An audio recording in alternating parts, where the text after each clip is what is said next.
ഇടക്കൊച്ചി ജ്ഞാനോദയം സഭ വക ശ്രീ പരമേശ്വര കുമാരമംഗലം ക്ഷേത്രത്തിലെ ഉത്സവാഘോഷങ്ങൾക്ക് കൊടിയിറങ്ങി.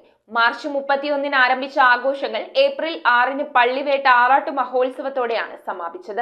ഇടക്കൊച്ചി ജ്ഞാനോദയം സഭ വക ശ്രീ പരമേശ്വര കുമാരമംഗല ക്ഷേത്രത്തിലെ ഉത്സവാഘോഷങ്ങൾക്കാണ് ഞായറാഴ്ച കൊടിയിറക്കമായത്. ഉത്സവാഘോഷങ്ങളുടെ അവസാന ദിവസം സംഘടിപ്പിച്ച ആനയൂട്ട്, മഹാന്നദാനം, കാവടി ഘോഷയാത്ര, ഓട്ടൻതുള്ളൽ, പകൽപൂരം, കുടമാറ്റം, പള്ളിനായാട്ട്, ആറാട്ട് എന്നിവ ഉത്സവാഘോഷങ്ങൾക്ക് മാറ്റുകൂട്ടി. ഇടക്കൊച്ചി തെക്കേറ്റത്ത് ജ്ഞാനോദയം സഭ വക പണ്ഡിറ്റ് കറുപ്പൻ സാംസ്കാരിക കേന്ദ്രത്തിൽ നിന്നും ആരംഭിച്ച കാവടി ഘോഷയാത്രയിലും പകൽപൂരത്തിലും ആയിരക്കണക്കിന് ഭക്തജനങ്ങളാണ് പങ്കെടുത്തത്. ക്ഷേത്ര ചടങ്ങുകൾക്ക് ക്ഷേത്രം തന്ത്രി ബ്രഹ്മശ്രീ ശംഭു നാരായണൻ നമ്പൂതിരി, ക്ഷേത്രം മേൽശാന്തി ശരത് എസ് അരൂക്കുറ്റി എന്നിവർ മുഖ്യ കാർമ്മികത്വം വഹിച്ചു. 5 ഗജവീരന്മാരെ എഴുന്നള്ളിച്ച് നടന്ന ആഘോഷങ്ങൾക്ക് Jnanodayam Sabha president AR Shivaji, secretary advocate Sreeraj KS, treasurer Rajesh Kumar VR, ഉത്സവാഘോഷ committee president MK Thilakan, secretary VK Balan, treasurer MS Premshankar എന്നിവർ നേതൃത്വം നൽകി. News bureau, Kochi.